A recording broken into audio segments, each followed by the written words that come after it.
Selamat pagi semuanya. Pagi. Yang kami hormati Bapak Zaki Fatuni selaku dosen pemangku pada mata kuliah perdagangan internasional dan teman-teman semua yang mengampu mata kuliah perdagangan internasional.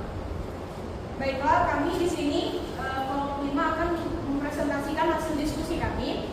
Tapi sebelum itu kami akan memperkenalkan diri kami masing-masing. Perkenalkan, saya Lorowen Natalia Putri sebagai moderator. Saya Budha Indolita Rodiasi. Saya Erlina Bubarus, saya Lina Bubarus, saya Rani. Baiklah, materi pertama akan dibacakan oleh materi Putri.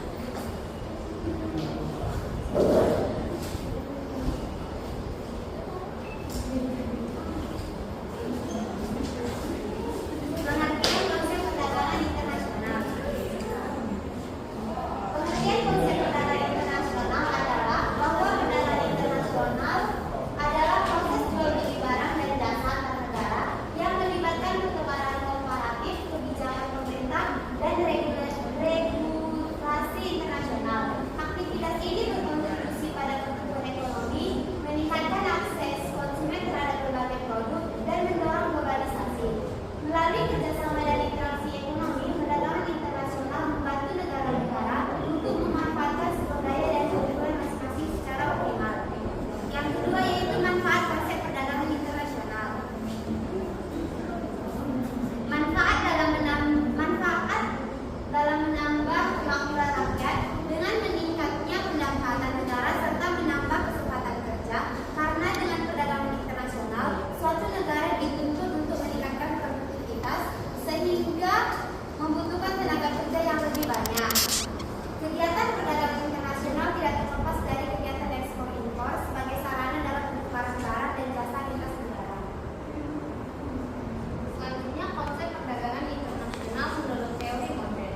Yang pertama yaitu teori Hecker-Ohlin yang menyatakan bahwa keunggulan komparatif berasal dari perbedaan kelimpahan faktor produksi dan intensitas faktor produksi. Yang kedua yaitu teori Stover-Samuelson, yaitu penghapusan hambatan perdagangan dapat meningkatkan spesialisasi produksi, meningkatkan produktivitas dan mendorong pertumbuhan ekonomi. Yang ketiga yaitu teori Rydzinski, produksi barang yang membutuhkan peningkatan faktor tersebut secara intensif akan meningkatkan untuk memproduksi, sedangkan produksi barang lainnya menurun. Selanjutnya faktor proporsi. Teori faktor proporsi ini dari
ini kurva menunjukkan penggunaan sumber daya yang tidak efisien. Sementara titik di luar kurva tidak dapat dicapai dengan sumber daya yang ada.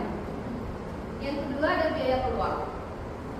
Pertama, kurva kemungkinan produksi juga menggambarkan konsep biaya keluar, yaitu nilai dari barang yang harus dikorbankan untuk memproduksi lebih banyak barang lain. Misalnya, jika sebuah ekonomi ingin memproduksi lebih banyak pakaian, ia harus mengorbankan sejumlah komputer. Yang ketiga ada biaya keluar. Yang arah ke kanan itu menunjukkan peningkatan kapasitas produksi akibat pertumbuhan ekonomi atau kemajuan teknologi. Yang ke kiri itu menunjukkan penurunan kapasitas produksi akibat bencana atau kekurangan sumber daya. Dan ini ada gambar kurva kemungkinan produksinya.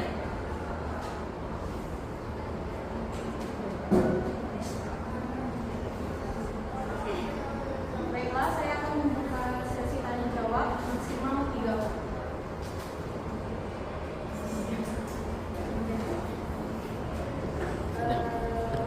Silakan Maria. Baik, terima kasih kepada kelompok 5. Saya Maria Rosalinda dengan nomor 1B0210005 ini bertanya. Menurut ahli Hexagon atau HO, apa yang menyebabkan adanya perbedaan dalam opportunity cost suatu produk antara satu negara dengan negara lainnya? Baik, ada lagi yang bertanya? Terima kasih. Perkenalkan, nama saya Putri Damayanti, jumlah NIM D1B02005. Pertanyaan saya, menurut kelompok 5, seperti apa dampak dari investasi dalam pendidikan dan pelatihan terhadap daya saing suatu negara dalam perdagangan internasional? Baik, Baiklah, perkenalkan nama saya Nabila Rizkyardianti dengan NIM D1B0211144 dari kelompok 6. Dari 3 teori konsep perdagangan internasional, menurut teori modern yang telah dijelaskan, menurut saudara, apakah teori-teori tersebut telah terrealisasikan dengan maksimal dan optimal pada perdagangan internasional di Indonesia? baik.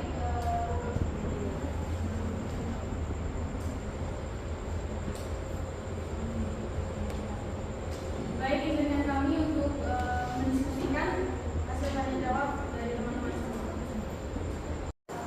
Baiklah, kami akan menjawab pertanyaan dari Maria Rosalinda. Yaitu pertanyaannya, menurut Hexagon Rowling, menyebabkan adanya perbedaan dalam opportunity cost suatu produk antara suatu negara dengan negara lain. Teori Hexagon Rowling menjelaskan bahwa perbedaan dalam opportunity cost suatu produk antar negara disebabkan oleh variasi dalam proporsi faktor produksi yang dimiliki. Negara dengan faktor produksi melimpah akan mengekspor barang yang intensif menggunakan faktor tersebut, sedangkan negara dengan faktor produksi terbatas akan mengimpor barang tersebut. Hal ini menciptakan perbedaan biaya produksi dan harga barang di pasar internasional yang mendasari pola perdagangan antar negara. Apakah Maria Rosalinda puas? Puas. Selanjutnya akan pertanyaan dari Putri Damayanti akan dijawab oleh